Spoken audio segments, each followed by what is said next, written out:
Very crucially, in this case, the focus has always remained on Salman Khan and not so much on the victims. There were 5 of them who had been sleeping on that pavement on the fateful night. One of them had died and 4 others who had been injured. I have here with me one of those who had been there and also testified against Salman Khan very crucially last year.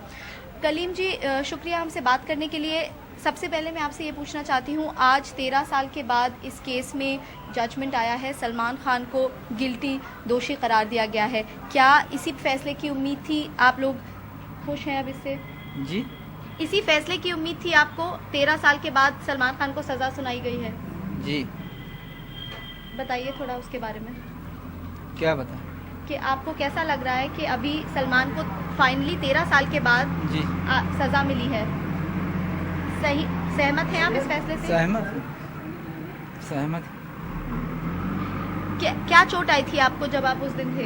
पैर में लगा था, हाथ में लगा था और सब कमर उमर में लगा था। घूस चोट बहुत लगा था। जी। और आप लोगों ने कोर्ट के सामने क्या बयान दिया था? वही आप पूछा था कहाँ कहाँ लगा था, बताया। पैर में लगा था, हाथ में लगा था। कौन लेके गया? पुलिस लेके गया कि और बेकरी वाले लेके गया? मैं बोला नहीं, हम लोग को 2 आदमी को बेकरी वाला लेके गया और जिसका पैर टूटा था और जो खत्म हो गया था दर पे, उसको पुलिस लेके गई थी, बांद्रा पुलिस स्टेशन। जी। और आपने देखा क्या था? सलमान खुद गाड़ी चला रहे थे, कैसे उतरे उसके बारे में बताइए। स्टीयरिंग तरफ से सलमान खान उतरा और बाएं साइड से लेफ्ट साइड से उसका पुलिस बॉडीगार्ड और राबिन पाटिल नाम का था वो, एक आदमी और कोई था पीछे वाली सीट पे बैठा, 3 आदमी थे।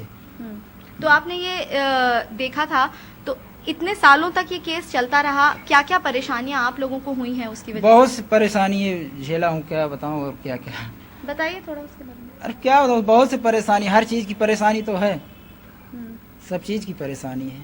तब से काम बूथ नहीं जाता हूँ करने, वहाँ बेकरी में काम वाम होता नहीं है आपसे। अभी आपकी जो चोटें थी वो ठीक हो चुकी हैं या? ठीक हो गया, लेकिन अंदर अंदर से दर्द करता है सब। आपने नौकरी बम्बई से छोड़ के कब से यहाँ रह रहे हैं? अरे ढेर दिन हो गया, समझो वही जब एक्सीडेंट हुआ उसके 1 साल बाद चला, तब से नहीं गया। तब से उधर बेकरी में काम नहीं किया जाए। यहाँ पे कुछ है आप लोगों के पास काम करने को? कैसे घर मैनेज? क्या है? कुछ नहीं है यहाँ पे, यहाँ कुछ नहीं। सारी घर है, दुआर है, इसे खा रहे हैं, कमा रहे हैं। तो आज जो सजा मिली है, अभी ये पता चलेगा कि कितने साल तक जेल जाना पड़ सकता है, पर इस फैसले की ही उम्मीद कर रहे थे आप? आपको पता था कि आज फैसला आने वाला है? हमको क्या पता, हम लोग को कुछ नहीं पता। यहाँ देहात में क्या मालूम पड़ेगा क्या है, हम लोग को कुछ नहीं पता। नहीं, पर आप चाहते थे कि सजा हो, इंसाफ फाइनली मिला आप लोगों को? अब वो अदालत जो चाहेगी वो करेगा, हमारे कहने से थोड़ी होएगा कुछ। पर उम्मीद आपकी क्या थी? अरे उम्मीद क्या हम बताएं, हमारे कहने से तो होएगा नहीं कुछ। आप लोगों के लिए सबसे जरूरी चीज क्या है अब? हम लोग को तो जरूरी है कि हम लोग को मुआवजा मिल जाए, सबसे अच्छा बेहतर है। पर सजा मिलना भी जरूरी होता है इंसाफ के लिए। हाँ, बात बरोबर है, लेकिन हम लोग को उसमें कुछ खाना पका के रख दो, हम लोग को खाने के ना मिले तो क्या फायदा? उसको देख के थोड़ी पेट भरेगा। अब वो सजा काटेगा, हमको कुछ उसमें मिलने वाला है ही नहीं। तो आपको मुआवजा की ज्यादा जरूरत है जिससे कि आप दोबारा अपनी जिंदगी शुरू कर सकें, ना कि सलमान को सजा कितनी हो?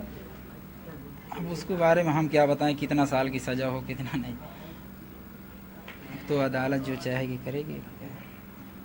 Right, Nidhi, as you can see, the people here, it's been such a long time. For them, it is more important that they are allowed and able to restart their lives, which were torn apart after the incident, after the tragic accident in which they all had to suffer. He left his job in Bombay, has been living here, does not have full employment still, and that's really his problem. He says that for them, compensation will make much more of a difference than whether Salman Khan gets punished or not. Back to you.